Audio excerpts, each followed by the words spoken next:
Oui, je ne vous fais pas l'affront de le dire en anglais parce que ce serait terrible, je pense. Donc, on va se contenter de la version française.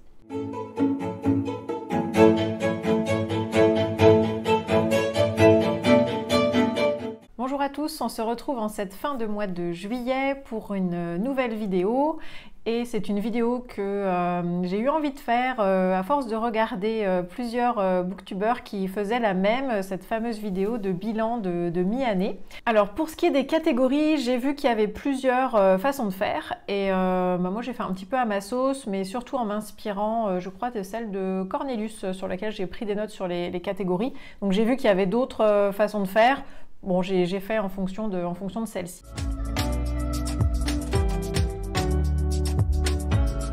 Donc la première catégorie de ce bilan, c'est la meilleure lecture jusqu'à présent, donc de 2021. Et donc pour moi, jusqu'à présent, la meilleure lecture, qui a été aussi une lecture un peu surprise, c'est un classique de la littérature britannique, Watership Down. Voilà, aux éditions que j'avais achetées, aux éditions Monsieur Toussaint Louverture, en même temps que j'avais acheté mes Anne de Green Gables. Voilà. Donc la couverture est magnifique. Comme on peut voir, ça brille, voilà. Et donc en fait, pour ne pas l'abîmer, je l'ai lu en version, en enlevant justement la jaquette. Donc, mais le livre aussi justement est lui aussi très très beau. L'histoire, c'est une histoire de lapin, donc c'est de la fantaisie animalière, chose que je ne lis d'habitude jamais, parce que c'est pas vraiment mon truc. Mais en fait, j'ai vraiment beaucoup aimé cette lecture.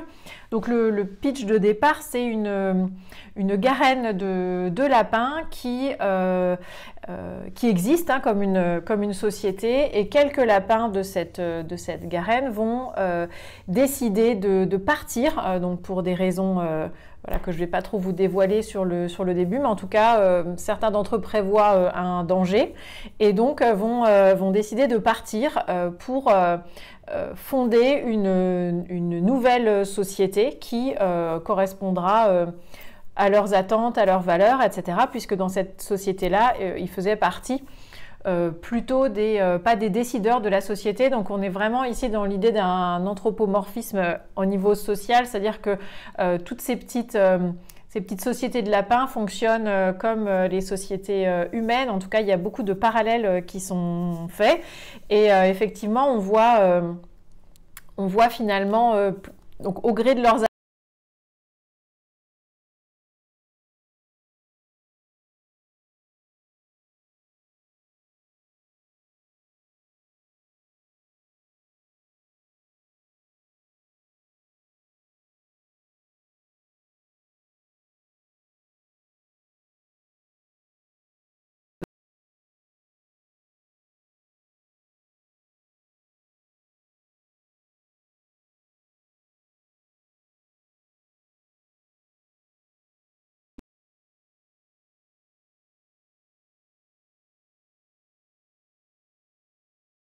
Donc j'ai trouvé ça vraiment très très fort et en même temps très intelligent sur les relations de pouvoir qui peuvent exister entre des personnages, entre ceux qui acceptent, ceux qui n'acceptent pas, comment on se répartit les rôles dans une société, quelle est la figure du chef, qu'est-ce qu'on attend d'un chef, comment est-ce que peut être le chef dans une société. Est-ce qu'il en faut nécessairement un? Donc voilà, toutes ces discussions ces réflexions qui sont plutôt très politiques, voilà, elles sont abordées dans ce livre où les personnages principaux sont uniquement des lapins. Ça a été une très bonne surprise, j'ai beaucoup aimé lire ce livre. Il y a des moments d'humour, il y a des moments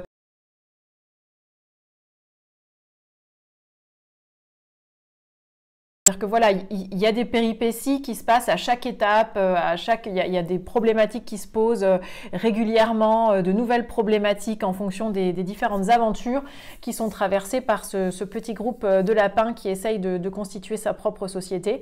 Et donc on a le côté très aventure, on s'ennuie pas une minute dans ces pages-là. Et c'était un livre que je connaissais pas, que j'ai vraiment découvert en allant commander Anne de Green Gables sur le shop de Monsieur Toussaint Louverture. Et donc, voilà, je me suis dit, tiens, pourquoi pas, c'est un classique, je ne le connais pas, je ne l'ai jamais lu. Voilà. Et effectivement, je comprends pourquoi c'est un classique. En plus, il y a le côté un peu très campagne anglaise que moi, j'aime bien particulièrement. Donc, voilà, ça a coché beaucoup de cases d'un type de lecture que j'aime bien.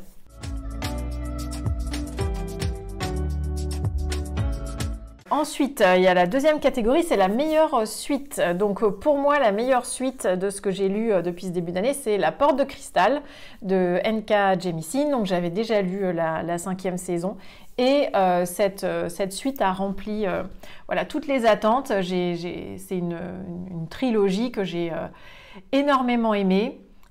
Que j'ai dévoré, c'est-à-dire qu'une fois que j'avais commencé, il fallait que j'ai la suite. C'est très bien écrit, c'est très original, on est à mi-chemin entre la science-fiction et la fantasy. Donc je reviens pas sur le pitch parce que j'avais déjà fait une vidéo où j'avais quand même assez longuement parlé du point de départ de la 5e saison, donc je ne vais pas revenir dessus, et si je vais plus loin, je vais risquer de spoiler ou de trop en dire, mais en tout cas, voilà, j'ai vraiment bien aimé le développement des personnages, le développement de la fille, justement, du personnage principal, sur lesquels on focalise un petit peu plus, et voilà, on avance de plus en plus dans ce monde post-apocalyptique qui est terrible, et voilà, on a un tel attachement aux personnages que ce qui leur arrive, on est vraiment très pris par toutes ces aventures, par ce qui leur arrive, voilà. Donc c'est vraiment quelque chose une suite que j'ai vraiment adoré, et l'ensemble de la trilogie fait vraiment partie de mes ouvrages préférés de ces derniers temps.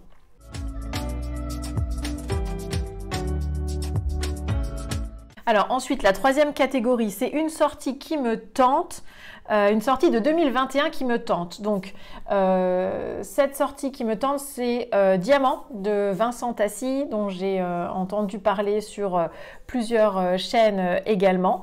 Et donc c'est un livre du coup que j'ai acheté lors d'une opération promotionnelle en format numérique. Donc voilà, j'ai très envie de le lire. Voilà, j'ai rien lu d'autre de Vincent Tassi, mais voilà, ce que j'en ai lu, ce que j'en ai entendu, la qualité de son écriture, la finesse de son écriture, le monde qui a l'air vraiment très très développé dans Diamant. Donc voilà, si je me souviens bien, c'est l'idée d'un ange qui descend sur Terre et qui doit faire face à plusieurs événements. J'en ai volontairement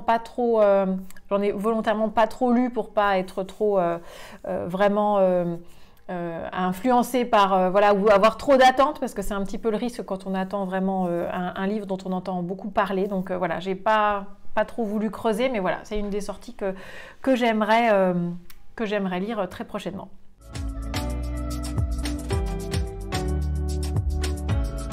Une prochaine sortie que j'attends, alors eh bien c'est Anne de Richmond, donc la suite de Anne de Green Gables et Anne d'Avonlea, que j'ai donc déjà précommandé. Dès que ça a été possible, j'ai précommandé cet ouvrage, alors avec la totale, hein, c'est-à-dire le tote bag collector, l'extrait de journal, etc., etc. Et j'ai vraiment adoré Anne de Green Gables. J'ai lu dans la foulée la suite. Nous avons regardé avec mes filles l'intégralité des saisons Netflix de Anne with an E, qu'on a vraiment adoré, voilà, toutes les trois, et voilà, donc c'est vraiment un ouvrage que j'attends, qui va arriver au mois d'août, si mes informations sont bonnes, et donc voilà, je pense que je vais me jeter dessus dès qu'il arrivera dans ma boîte aux lettres.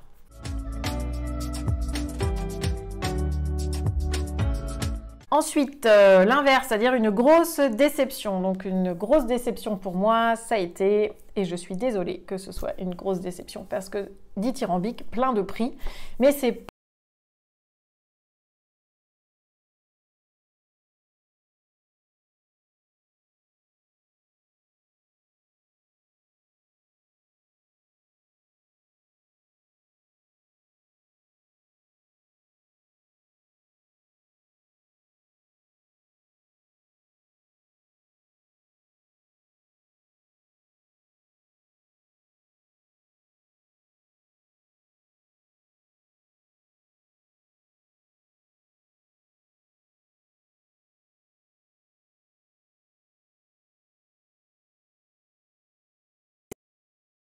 en fait à certains moments de la lecture. Donc le dessin lui-même, bon ben voilà, alors j'ai pas eu de coup de cœur phénoménal pour le dessin. L'histoire en elle-même, l'époque à laquelle ça se passe, plutôt dans le côté Italie, Renaissance, voilà, qui se veut normalement une période un peu plus, une période un peu charnière où il y a des choses qui peuvent bouger au niveau social. Du coup, c'était intéressant de placer ça à ce moment-là pour cette thématique. Mais je me suis sentie très mal à l'aise. Alors, ce qui en soi n'est peut-être pas une mauvaise chose, puisque l'idée c'est que peut-être il y a des lectures qui sont là justement pour bousculer un petit peu les représentations, pour essayer de questionner un peu. Mais je me suis sentie mal à l'aise, surtout pour le personnage principal, donc Bianca, qui est cette femme qui doit se marier de manière arrangée, hein, avec un jeune homme qui est choisi par sa famille, du même statut social que le sien, etc. Voilà, on connaît un petit peu les règles matrimoniales de certaines époques, dans certaines sociétés, dans certains pays. Et donc, elle est un petit peu embêtée parce qu'en fait, elle aimerait bien le connaître un petit peu avant, son mari, même si de fait, elle n'a pas le choix, mais elle aimerait bien quand même le connaître avant. Donc, sa tante lui propose une peau d'homme. Donc, c'est un petit peu un objet magique que les femmes de leur famille, dont les femmes de leur famille disposent pour pouvoir, lorsqu'elles enfilent cette peau d'homme, être... aux yeux des autres, un homme physiquement, et donc se faire passer pour un homme, et donc voilà, pénétrer cette société masculine auquel les femmes n'ont pas accès. Donc d'emblée, comme ça, on se dit, ça va être super intéressant justement de questionner tout ça. Et effectivement, ça aurait pu être intéressant. Ça l'a été, hein, quand dans la BD, on a un petit peu cet aspect de dire, voilà, elle prend conscience qu'il y a plein de choses qui lui sont interdites. Les hommes, quand ils sont entre eux, ne sont pas de la même manière que lorsqu'ils sont en société de type mixte.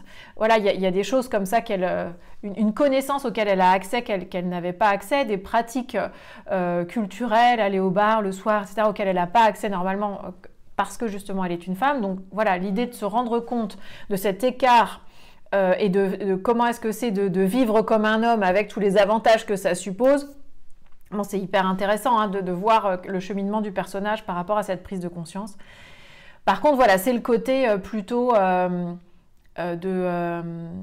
moi, ce qui m'a dérangée, c'est ce personnage en fait qui se rend compte, bon, je spoile pas trop parce qu'on le sait dès le début, hein, de l'ouvrage, qu'en fait son futur mari préfère les hommes en fait. Donc il va pas avoir d'attachement pour sa femme, d'amour au sens sentiment amoureux, voilà, pour sa femme, étant donné que lui, il est plutôt attiré par les hommes. Et finalement, voilà, j'ai trouvé ça extrêmement triste en fait pour elle, parce que en fait, elle ne peut se faire aimer de son mari que lorsqu'elle est un homme avec cette peau d'homme, et que lorsqu'elle est une femme, en fait, elle ne lui plaît pas, mais de fait, ça va être son mari, elle n'a pas le choix, il faut qu'elle se marie avec lui, et ça va être effectivement son mari. Et de voir qu'en fait, elle est toujours dans ce... Donc il va y avoir des tas de péripéties, de choses qui vont leur arriver, qui vont permettre à chacun, à cette société, à certaines personnes dans la société de prendre conscience de certaines injustices, etc. Donc voilà. Mais j'ai toujours cette tristesse et la fin, la façon dont c'est abordé, je me dis en fait, pour l'héroïne, c'est pas... Voilà, elle n'a pas pris conscience et son statut de femme n'a pas changé. C'est juste que oui, si elle s'habille en homme, en fait, c'est beaucoup mieux. Et finalement, ça s'arrête là. Et la relation qu'elle a avec son mari est une relation qui est insatisfaisante dans le sens où il y a toujours cette histoire de tout doit être caché, en fait. Donc, il n'y a pas de... Moi, j'ai pas trouvé ça très... Il n'y a pas vraiment d'espoir en fait par rapport à la situation des uns et des autres dans la société, par rapport à ce qu'ils sont. Et moi, ça m'a rendu vraiment très triste pour la fameuse Bianca, parce que j'ai l'impression que son mari, lui, arrive à s'en sortir plutôt bien, alors qu'elle a un espèce de... j'ai envie de dire de pis-aller, quoi, de fausses... de faux bonheur, un petit peu comme ça, voilà. En termes d'épanouissement, je me suis vraiment posé la question, en fait, en termes d'épanouissement, elle, est-ce qu'elle a ce dont elle aurait besoin. Et en fait, j'ai vraiment l'impression que là encore, en fait, quand bien même chacun est au clair au bout d'un moment sur qui est qui et comment est-ce qu'on a envie de vivre sa vie, là encore, il y a une inégalité au final entre ce que elle peut avoir et ce qu'elle a, et entre ce que les hommes peuvent avoir, et que finalement l'épanouissement il est d'un côté plus important que de l'autre, quoi. Et comme d'habitude, c'est toujours du même côté où c'est moins intéressant, c'est-à-dire le côté des femmes. Donc voilà, j'ai vraiment un sentiment en demi-teinte, parce que c'est vraiment ce qui... Ça m'a fait de la peine plusieurs fois en lisant et en voyant ce qu'elle... finalement, tout ça pour ça. Et voilà, moi, ça m'a pas semblé extraordinaire comme fin et comme perspective pour elle, en fait, de vie. Voilà, j'ai trouvé ça super, super triste. Voilà. Donc vraiment une déception, il y a plein de choses qui m'ont gênée. J'ai eu du mal à mettre le doigt dessus, de me dire mais pourquoi est-ce que ça me plaît pas? Pourquoi est-ce que j'adhère pas trop à ce modèle-là? Voilà, c'était très, très bizarre, mais voilà, tout le monde a adoré cette BD et j'ai été très déçue de pas avoir cet élan aussi sur ce livre-là.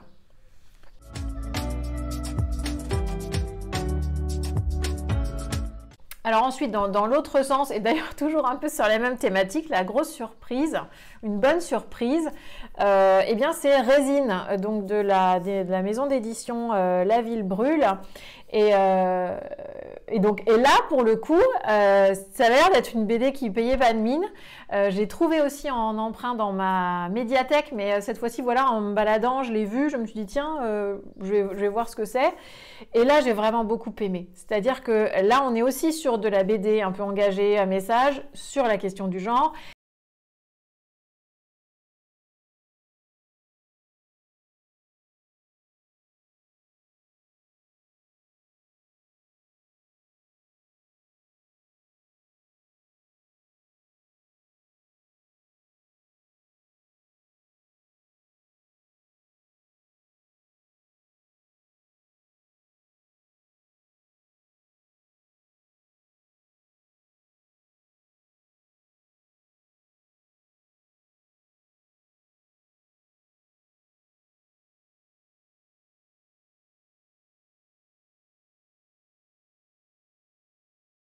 C'est une BD qui m'a vraiment beaucoup plu, et ça a été vraiment une bonne surprise de ce début d'année.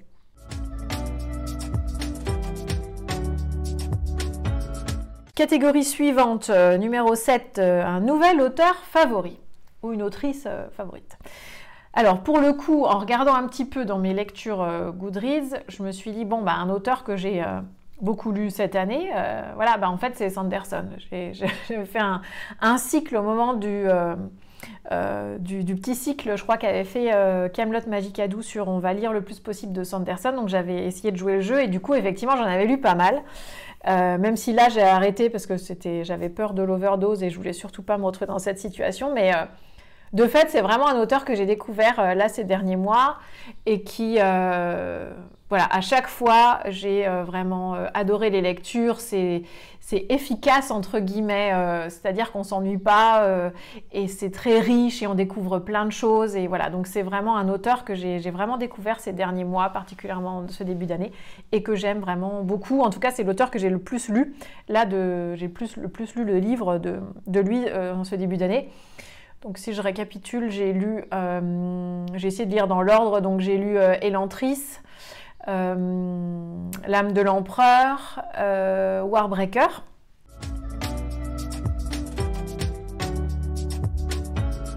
Alors ensuite, la 8e catégorie, un personnage adoré. Donc le personnage adoré, ça va pas être très original. J'ai commencé à lire Le Sorceleur, et donc c'est Géralt de Rive, le personnage préféré. Au fur et à mesure où j'avance dans la lecture des tomes du Sorceleur, vraiment c'est un personnage que je me rends compte que j'apprécie beaucoup. Voilà, il est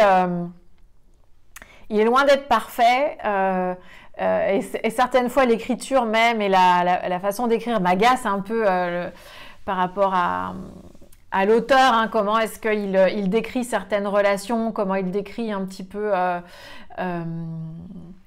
les femmes, même parfois, voilà, ça m'agace. Et je me dis quand même, bon après voilà, ça a été écrit il y a quand même quelques années, on se souciait peut-être pas à ce point-là de tout ça, mais oui, il y a un regard sur les femmes dans la description de certaines scènes du sorceleur qui est très masculine et qui est très, ouais, un peu discutable, un peu, bon voilà,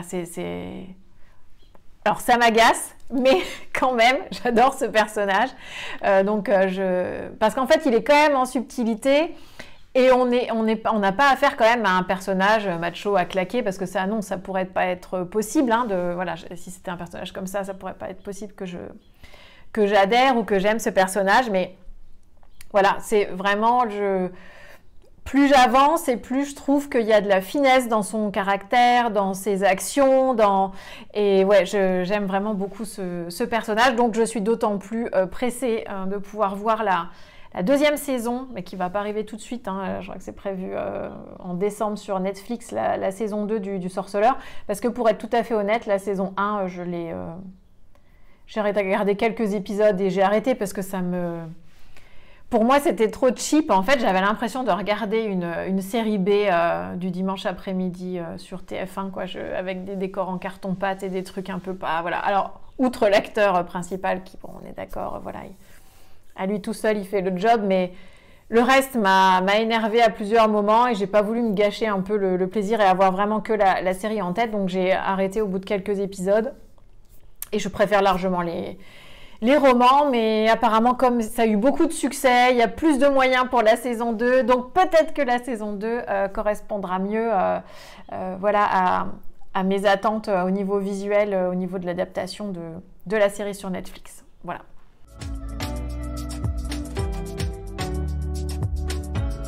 Ensuite, un livre qui fait pleurer. Donc, c'est les fameux Anne d'Avonlea et où est-ce qu'il est mon... Ah ben il est là. Et donc le premier tome, voilà, de la série Anne de Green Gables. Donc il y a le marque-page parce que ma fille est en train de le lire. Et donc effectivement, voilà, c'est... Le deuxième tome, je m'attendais, j'avais peur que ce soit moins bien. Je m'étais dit, est-ce que je vais les lire aussi et tout. Et en fait, ils ont réussi, voilà, enfin, elle a réussi, c'est Lucie Maud Montgomery qui a réussi à maintenir justement l'attachement au personnage, la suite de ce qui lui arrive. C'est dans la totale continuité. On a des moments émouvants, on a des réflexions qui sont hyper intéressantes sur la vie, sur les choix de vie, sur les valeurs des personnages, voilà. Donc c'était la suite, c'était tout aussi bien. L'ambiance, on retrouve cette ambiance et j'ai vraiment adoré. Évidemment, j'ai pleuré comme une madeleine aussi à certains moments. Donc j'avais pleuré là, hein, ça c'est sûr. J'avais pleuré à pas mal de moments ici et j'ai aussi pleuré. Il y a aussi eu de l'émotion, il y a aussi eu des choses vraiment fortes dans ce tome-là.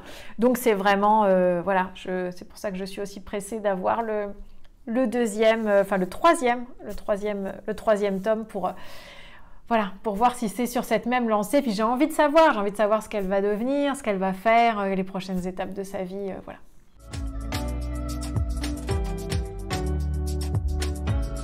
Alors ensuite, un livre qui rend heureux. Donc bah en fait j'en ai pas trouvé d'autres.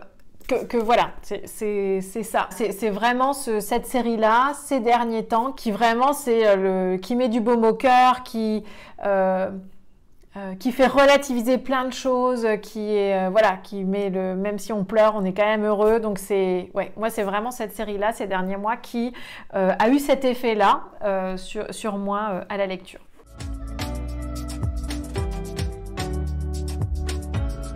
Alors ensuite, la dernière catégorie, c'est le plus beau livre. Et donc là, eh bien, il n'y a pas photo. Le plus beau livre, c'est celui-là que j'ai réussi enfin à avoir, que je suis allée commander à la librairie puisqu'il était en rupture. Et que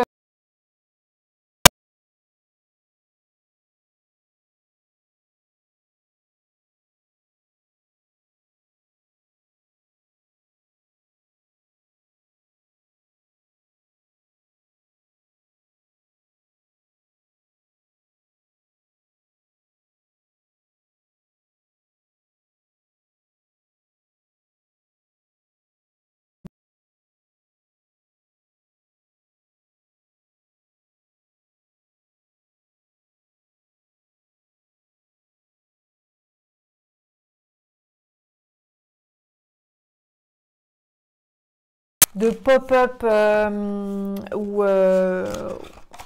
l'idée de contenu un peu augmenté. Voilà, là, par exemple, c'est le principe du pop-up aussi, avec les yeux qui bougent de la grosse dame. C'est... Voilà, quand on aime l'univers, en fait, je les ai tous, hein, déjà, Harry Potter. J'ai aussi les versions de Jim Kay, mais voilà, quand j'ai vu que ça, c'était sorti, là, voilà. Donc, le dos du livre est... voilà, c'est magnifique, on a ça dans une bibliothèque avec l'entière collection, c'est... Donc, les moindres détails sont magnifiques, les illustrations sont magnifiques, les mises en page, enfin bon, c'est un très, très beau travail, donc voilà. Il me le fallait, j'étais très déçue de ne pas l'avoir eu parce qu'il y avait eu des ruptures au moment des fêtes de fin d'année, donc je suis super contente d'avoir pu l'acheter et c'est voilà, mon plus beau livre, enfin plutôt un beau livre voilà, que j'ai acheté en ce début d'année. C'est terminé pour cette vidéo du bilan de mi-année avec, j'ai l'impression, les différentes catégories un petit peu à ma sauce. Alors évidemment, il y a d'autres livres hein, que j'ai lus que ceux-là. Quelquefois, ça a été un petit peu difficile de choisir. J'ai notamment beaucoup aimé ce que j'aime, moi, c'est les monstres. Pareil, qui m'avait aussi été conseillé, que j'ai emprunté à la bibliothèque médiathèque de mon secteur avec beaucoup d'attentes, etc.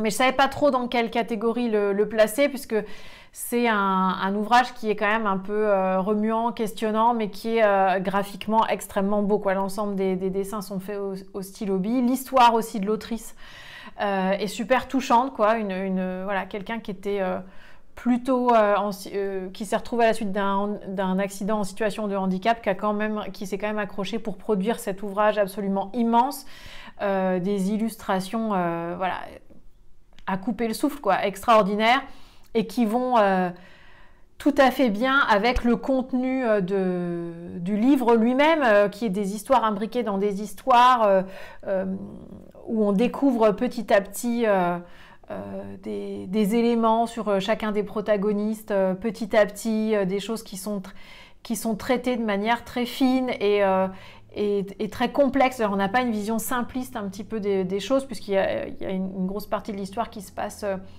dans l'Allemagne nazie. On a la question de la Shoah, de la déportation, etc., sur tout un pan de l'histoire. Et c'est des choses qui sont traitées de manière complexe, pas du tout ou tout blanc ou tout noir, et où on a vraiment aussi le côté quasiment documentaire, à certains moments, sur ce qui s'est passé à cette période-là pour certaines personnes. Donc voilà, ça c'était aussi un livre que j'ai vraiment beaucoup aimé, mais je ne savais pas trop dans quelle catégorie justement le mettre, parce que ce n'était pas une grosse surprise pour le coup, puisque c'est un livre dont je savais qu'il était vraiment percutant, intéressant, voilà, j'avais déjà lu des avis vraiment très très positif de gens qui avaient été chamboulés par cet ouvrage, et effectivement moi ça m'a fait la même chose. Donc voilà, c'était difficile un petit peu de le mettre dans cette catégorie là, mais voilà, j'ai en tête aussi ce livre là qui fait pas partie du classement, mais qui est un livre marquant que j'ai lu aussi sur la période. Donc c'est tout pour cette vidéo. Cette fois-ci c'est vraiment fini, donc n'hésitez pas à me dire en commentaire si ça vous a plu comme type de vidéo, quelles ont été vos lectures marquantes de l'année, si parmi celles que j'ai évoquées eh bien vous avez retrouvé aussi des lectures qui vous ont plu comme ça, ou pas du tout, c'est-à-dire que vous n'êtes pas du tout du même avis que moi sur certains ouvrages. Je serais ravie de pouvoir en discuter avec vous en commentaire. Je vous souhaite une très bonne journée, soirée, nuit, en fonction de l'heure à laquelle vous regarderez cette vidéo, et je vous dis à bientôt.